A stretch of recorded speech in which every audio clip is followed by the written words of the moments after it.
Hello, sports fans. After Kyrie makes his big-time left-handed play, everybody was talking about it. Is he the most skilled basketball player ever? And is Steph Curry the most influential basketball player ever? Hey, we got more here with the breaks. These are the breaks. You know what it is.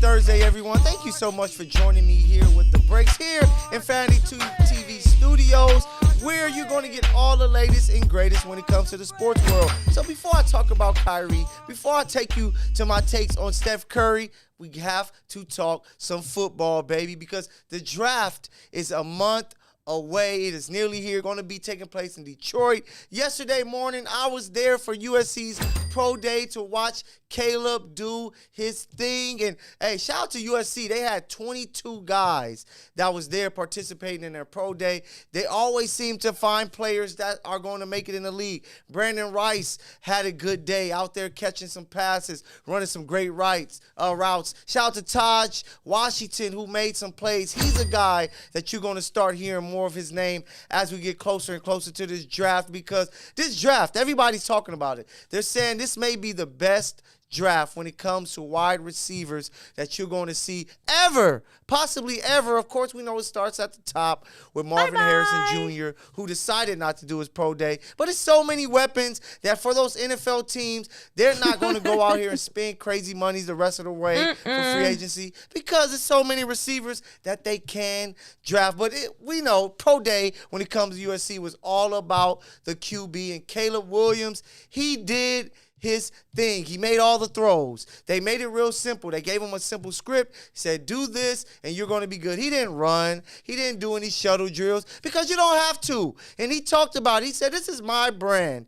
I can move how I want to move. Everybody pretty much knows where he's going to be drafted. He's going to go first overall to the Chicago Bears, unless something crazy happens. But I don't expect that. But Caleb was there just to do his job. He made the passes he needs to make. He talked to the media, and he's a likable guy. The Chicago Bears, who most likely are going to draft him, are getting a guy that's truly a franchise guy on the field and off the field. So shout out to the Bears, because, damn it, it's about time they have that there in Chicago. They deserve a winner. Great fan base, great history. Now it's time to win, and they're doing some great things right now in Chicago. But we have to talk free agency. Free agency just happened. It's still going on. But, you know, it began a couple weeks ago. And I want to give you some of my favorite and worst moves out there. We're going to start with head-scratching move number one. Gabe Davis signing with the Jacksonville Jaguars. And I understand if you thought there was some way that you could have Christian Kirk, you can have Calvin Ridley, and Gabe Davis, it would have gave them some weapons. It would have gave Trevor Lawrence all he needed with Travis Etienne out of the backfield. But it didn't happen, because Calvin Ridley signed somewhere else, and you were stuck with only paying Gabe Davis. And I'm telling you right now, Gabe Davis as your number 2 receiver does not move the needle. Look at the Buffalo Bills. They could never find out a way to get over the top, because he's a guy that's a up and down type of guy. One game, he looks great, 4 catches, 120 yards, and a touchdown or 2. Next game, 2 catches, 15 yards, no tubs. So he's a guy that is such a player that you can't count on. And for them to choose him over Calvin Ridley, who then eventually signs with your rival, the Tennessee Titans, is a tough move, tough loss losing Calvin Ridley, and Gabe Davis is not enough. And I'm telling you right now, Trevor Lawrence, everybody's eye is going to be on you, because you're at a tough spot to where if you don't ball out and perform the way that a lot of people expected you to perform last year and have a bounce back year, you're going to start hearing that word that every first round pick hates to hear, B-U-S-T, bust. You're going to be hearing that Trevor Lawrence is a bust if he can't figure it out, because last year I was expecting that those guys to make a push to the AFC Championship. They didn't even make the playoffs. What is going on, Jacksonville? So Trevor Lawrence, you lose Calvin Ridley. Now it's Gabe Davis. I don't like the move, but hopefully you can stand up and stand out, because if you don't, you are going to hear the boos. You're going to hear a lot more media members like myself critique you because people expected more from you. Another move that was kind of an odd move to me, even though he's a very solid player, but Josh Jacobs to the Packers. They had Aaron Jones. He came on late. They nearly defeated the 49ers to get into the NFC Championship game. So I'm thinking coming in, they're bringing back A.J. Dillon. They're bringing back Aaron Jones. And maybe you draft a young running back to come in to help those two just in case injuries and things occur. But they're set. But no, they decided to go get Josh Jacobs, even though he is a great, great player. I love his talent. I don't know his fit because he doesn't catch the ball like Aaron Jones. And things were looking so well. And Aaron Jones has more burst. He has greater long speed. He is a home run hitter, which is a great running back to always have when you have a young quarterback. And yes, everybody expects Jordan Love to take that next step, but maybe it won't happen if it's Josh Jacobs back there. Are they going to change the way they run the ball? Are they going to change the way they pass? Because Josh Jacobs isn't Aaron Jones. So it's a move that I don't quite understand. You let me know what you think. But when it comes to best moves, there's two moves I'm going to go on. I'm going to start with Kirk Cousins. I believe Kirk Cousins to the Falcons is perfect, especially for Kirk. He goes there. They have Bijan, a great running back that gives you skills like Christian McCaffrey that can help any quarterback. So that's great. You have Drake London, a number one guy that I believe this year he is going to emerge because finally he has a quarterback that can get him the ball. And then the X factor, Kyle Pitts, a guy that we expected to be a top 3 tight end already. He gets a quarterback that helped bring the best out of T.J. Hockenson.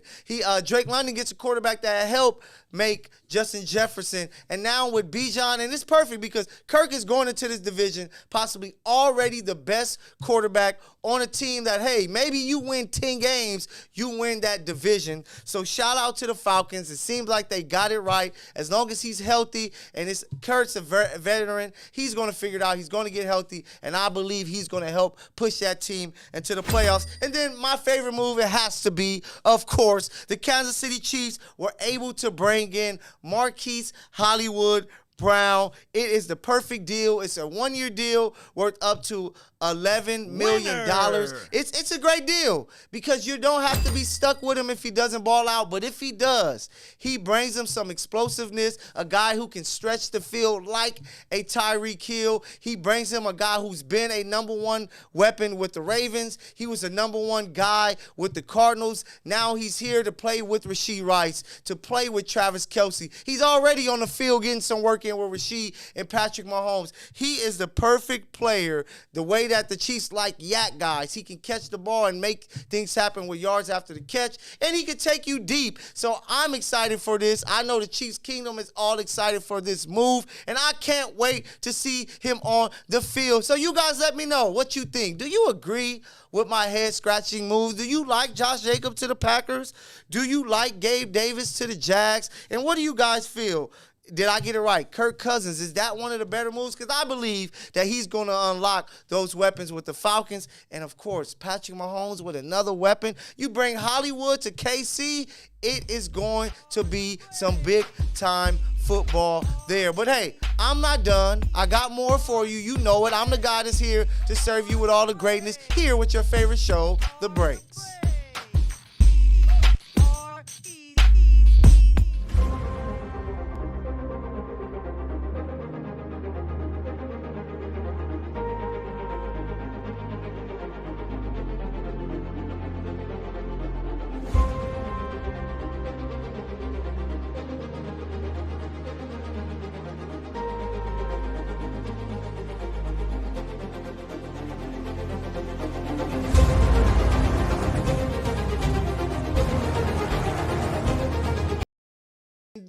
And these are the breaks. These are the breaks. You know what it is.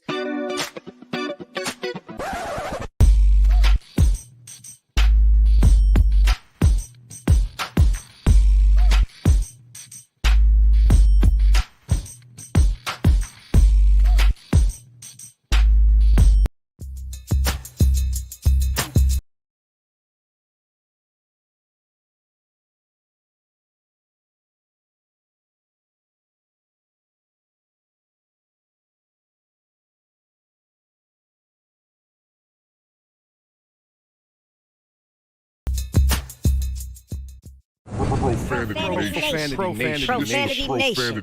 A podcast for the fans, by the fans. Dive deep into the topics the other shows miss, raw and uncensored. And he's going to play team ball. His legacy is at stake. Rare, hard-hitting interviews with players, coaches, and you, the super fans. I'm not hating. I'm like, okay, cool. Good. 3 championships in 5 years. He's more than good, bro. Profanity Nation. Listen live or subscribe on your favorite podcast platform. Powered by Jesse Brown of Keller Williams.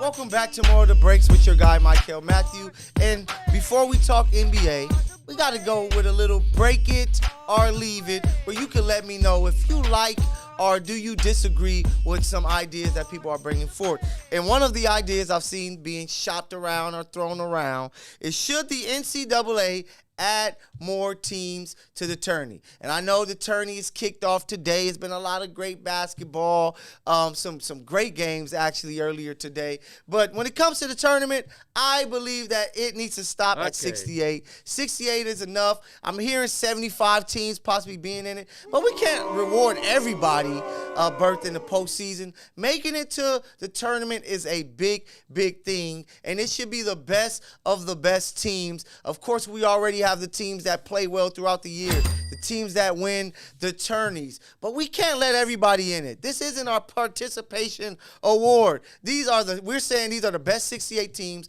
there to perform. I love that they added the first 4 in, because, you know, it gives some teams some chance to get that one-day spotlight, and it gives those extra 4 teams that wouldn't have got in to be in. But that's where it stops, man. You don't want to see too many teams playing. You want to keep it as is. I love it, and I don't want to see it change. And when something is great, damn it, why do you change it anyway? So NCAA, don't add any more teams. Keep it at 68 teams and leave it as that. So let me know. You guys, maybe you feel different. You can tell me, should we break it or leave it? Should there be more teams to the NCAA tournament? I don't think so, but maybe you do. Let me know down below in the comments. But let's move on. Let's talk some NBA basketball. And I started the show off talking to you about Kyrie Irving, Steph Curry, but we're going to start with Kyrie, because Kyrie gave us one of the most legendary game winners with that tough left-hand hook over Joker, beating the Denver Nuggets. It was an amazing shot, and it's why Kyrie is Kyrie, and it's why people give him so much respect.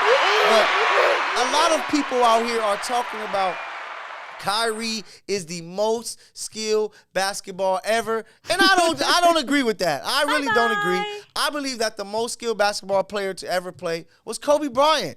Kobe Bryant got every inch out of that body. He had no weaknesses in his basketball game. He could do everything. Damn it, the same shot that Kyrie made to win a game, Kobe has made that shot. Kobe has made left-handed three-point shots. He can post. He can drive going right, going left, finish left or right. He can shoot the three. He at one point held the record for the most threes of all time. He had handles. Yeah, he doesn't have Kyrie handles, but he has handles. Kobe Bryant was that guy that give birth to a guy like Kyrie, who says, I want to be like that. I know I'm not the most physically gifted, but I can be the most skilled. So you can't put little bro over the big bro. Big bro has to come first. So I'm just going to give you the guys. I believe Kobe is number 1 as the most skilled basketball player to ever play. Kyrie is number 2. He's right there. He's very close, but just Kobe was to another level. Damn it, he scored 81 points. In an era where it was tough to come by scoring points. He scored 81. Winner. Nobody's more skilled than that. And then I have a tie at number 3 between Embiid and KD, because Embiid is so amazing at the center position. The way he can dribble, shoot the three, shoot the mid-range, post up. And then it's a skill people always overlook. Defense. Defense has skill in it too. To go up and block shots, to deflect balls, to stay in front of guys playing these great angles. That is a skill, and that's what Kobe Bryant has. That's why he's at number 1. That's what Embiid has at number 3. And I have him tied with KD, because to see a guy to be 7 foot that can dribble the way way he dribbled, the mid-range, his efficiency offensively is so great. Those are the guys, the top 4 guys. When I think of skill, those guys are the most skilled players to ever pick up a basketball. And I don't care if you agree or disagree. This is real, and I'm telling it to you. And then, to talk about Steph Curry, because we're talking about, I love the sports world right now. Twitter, Instagram, TV, YouTube, wherever you're watching it, so many debates, so many talks. And another one they're talking about is the most influential ever. Steph Curry is a guy that should be up there. LeBron he's just started his podcast. Shout out to him and JJ Redick. And they were talking about it. He was talking about the influence of Steph Curry. And yes, I believe that Steph Curry should probably be on the Mount Rushmore when it comes to being influential, because what he did to the game of basketball strictly. I think Michael Jordan is the most influential basketball player of all time. His brand, the shoes, his game, his success, how he was able to become a billionaire, everything. When you think about the total package of influence when it comes to the game of basketball, there's no one bigger than Michael Jordan, because he influenced the game on the court, and he did just as much off the court. And that's why I think the difference is with Steph Curry. Steph's influence on the court is great. He has people at parks pulling up at half court shooting threes because they think they're Steph Curry and they're not.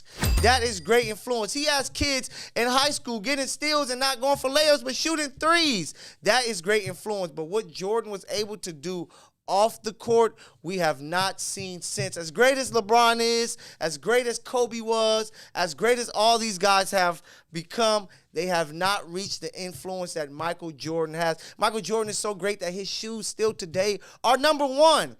The fact that he's still in everybody's argument when it comes to talking the game of basketball show you that his influence spreads far and wide, and he is the most influential guy. I love Steph Curry. I really do. I love Steph Curry, guys, but he is not Michael Jordan when it comes to influence. And then shout out to Isaiah Thomas. I'm shouting him out again.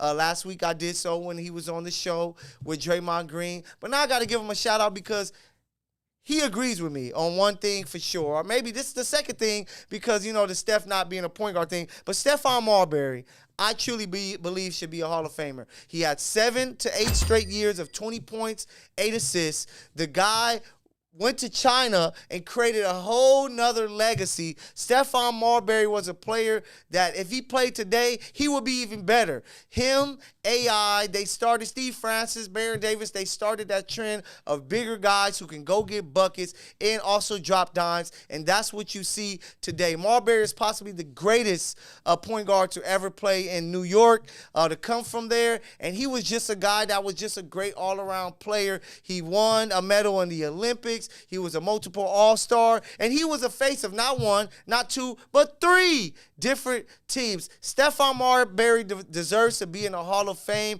and it should happen as soon as possible. So let me know what you guys think, man. Do you guys agree with all of this, or am I giving you nonsense? But I know it's not nonsense because I'm me. But I got more for you here with your favorite show, The Breaks, after this break.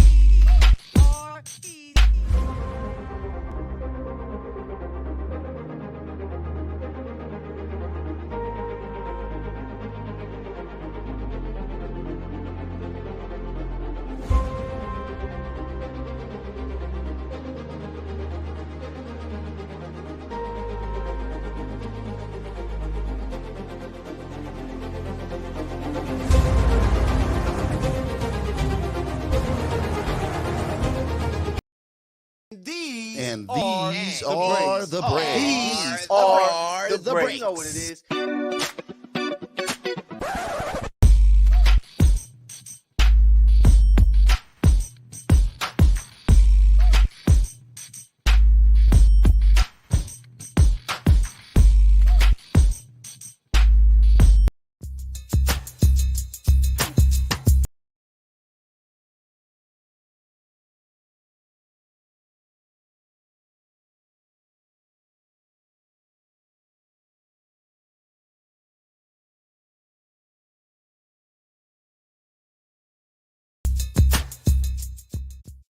Profanity Nation.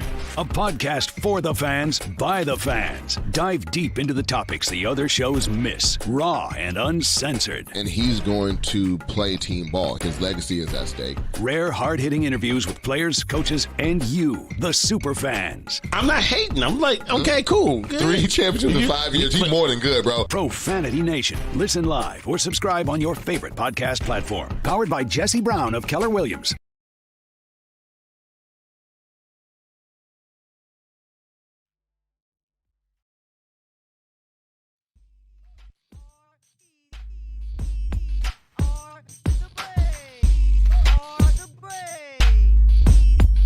Again, thank you for joining me so long and enjoying this great show. But it's time for my favorite part of every show, and that's time to break out with yours truly, Mykell Mathieu, baby. Let's do it. So first of all, we got to start off with what's going on with Ohtani and his interpreter. Are you serious? You have the job that so many people want, and you are stealing from this guy. Crazy situation. I don't know what's going on. I'm pretty sure we're going to get more details, especially with baseball starting off. It's so crazy that we had to watch them play so early in the morning. Dodgers, Padres, they're over the pond, but the Dodgers were able to pick up the first win of the season. 2 hits for Ohtani, but I'm happy that baseball is here. I'm ready for this very long season, but it's going to be exciting, especially here in L.A. where Dodger Blue is running crazy. But I can't wait to hear more info on that story. Why are you stealing from Ohtani? People loved you as an interpreter, but this is what you do. So it's crazy, man. But I talked about it earlier. The NCAA tournament is here. We're seeing the guys. The ladies are going to be starting this weekend. But it's something I want to talk about because though I love people's excitement when it comes to betting in sports, man, I think that it kills so much of the fandom when it comes to sports because people are so caught up now and not really caring about outcomes of it was a great game or players performing and things like that. They only care about their money. And if you're not making them money, they are not truly fans. They are disappointed. You hear so many players now like, man, people don't look at me as a human being anymore. They look at me as an object, somebody that's out there to put money in their pocket. And I think that it takes away from the game. Everybody, of course, is out there. They have their bracket filled out. They have the teams that they want to win and believe are going to win because they have a chance to win a lot of money. But it just kills the fandom because now you have people who even pay to go to games who aren't truly fans. Believe me, I know being inside of buildings and you see all these people with no emotion to the game unless they hit off something when it comes to their parlay or somebody gets the 8 rebounds that they're needed. They're not truly fans of the games that they're seeing. They're just fans of making money. And I think so far, it has not been the greatest to sports. When it comes to making money, it has been A1 like the steak sauce. But when it comes to fandom and really having that love and joy and everybody just being wrapped into these big-time sports moments that we see game in and game out, it's just not the same. Because even the biggest sports fans have become people who are major bettors who focus first on, let me make sure that I win this bet before I cheer too much because I put $200 with a chance to get $2,000 and I need this money. And I just think that it kills what sports truly is, and it goes on so many levels. So we're going to see it a lot of the talk during this NCAA tournament. We're going to see a lot of it during the start of the baseball season. But betting in sports is not the greatest. But you can always let me know if you love it or not. I don't bet on sports. I like to enjoy it as a fan. But if you do it, tell me why you love it so much because I would love to learn why you think it's so cool. But to take you to Hollywood because we had some big time thing happen a couple days ago. Dr. Dre, the doc, he has his star there in Hollywood, and I have to say this, it's about damn time. Dr. Dre should have had his star 5-10 years ago. He's Dr. Dre. He gave us NWA. He gave us the DOC, Snoop Dogg. He helped with so much with Death Row, with the Dog Pound, Nate Dogg, Tupac. He gave us Eminem, 50 Cent, Game, and so many big-time artists. Now he has Kendrick Lamar that's with the Aftermath. So It's well-deserved. It's about time that he gets his star. Dr. Dre, I think, needs more praise and more kudos because that guy is a musical genius. And I'm happy that he's making his rounds, getting back outside, that billionaire that he is from the city of Compton, what he was able to do by giving money to USC, what he's doing for Compton High, his former high school, putting the millions into that to where they tore it all down to build it all the way up. He deserves all the praise and kudos that he gets because Dr. Dre is one of the biggest names and should be one of the biggest names and faces in hip-hop because he has done so much for the game. I'm very excited that him and Snoop are back in the studio. They're going to give us a great album. It's called Missionary, I believe. So I'm just happy to hear anything Dre. I'm hoping that we can hear more of Dre because, hey, all of these hip-hop legends are getting up there. They're getting much older, so we might start seeing less and less of them. So we need to appreciate every time we get to see them. So shout out to Dr. Dre, getting his Hollywood star. I can't wait to go by there and check it out. The event was really dope. You had M there, 50 there, Snoop there, so many other names. Shout out to Top Dog. He was down there in Hollywood. So many names showed up to show out for one of the great pioneers of this game, the great Dr. Dre, Andre Young. Kudos to you, Dr. Dre. I can't wait to see what's next with your career, bro. We got to give a shout out. Disney Plus, they're doing their thing as always. X-Men 97 is here. They gave it to us Wednesday morning. I guess that's what you call it, Wednesday morning. X-Men 97, they're bringing back the show that started in 92, ended in 97 to give us more. And so far, I've seen one episode. I can't wait to check out the other. It looks really dope. It looks way better than it did back in the day. They matched up the voices as good as possible. The story is going to be great, and it seems like a lot of it is going to bleed over into the MCU, which is really dope. And I think nostalgia is always great. Bringing back old things always helps. We see it with fashion all the time. I hope that from this X-Men show, we can get a Spider-Man show. The Spider-Man show that started around 96, 97, that was so great. But it's really dope. If you are a Marvel fan, you need to go and check out X-Men 97 because it was really, really dope, and I can't wait to see more. Shout out to you, X-Men, Disney Plus. You guys just don't miss because I can't even stop there because next month, The Acolyte is going to be here. It's a Star Wars series about the High Republic with the Jedis at their peak. It looks so dope because we're so used to the story, right? We're so used to Luke Skywalker, the Skywalker family. Then we were able to get Rey and the new story, but we got the original 6 and then the new ones. But now they're going really deep. They're going to the books, the comic books that they have, and they're giving us the High Republic. So yes, we all have that little geek in us sometimes, and we go and watch this stuff. But Star Wars look like they're doing it right. They have done it right with their video games lately. Now they are doing it here. So I am so excited to check this out. But I'm so excited about a lot, man. I'm going to be there at the draft next month. That's going to be so much fun. It's going to be a lot of moves made. The NBA season is winding down. Which teams are going to step up? Which teams are going to emerge? What players are going to finish strong? Who's going to be the MVP? We know who the Rookie of the Year is. Baseball is coming around. This is a perfect time. If you're a geek and a sports fan, you are having the time of your life because everything is going on at the right time. So, hey, hopefully you guys' brackets go well and your teams do what they're supposed to do because I know I'm going to be watching and you are too. And shout out to the ladies. Go Trojans. Let's see what Juju Watkins can do. But I'm done for today. Come back next week and let's see what more happens in this crazy sports world. Mykell Mathieu with the breaks, and I'm out. Peace.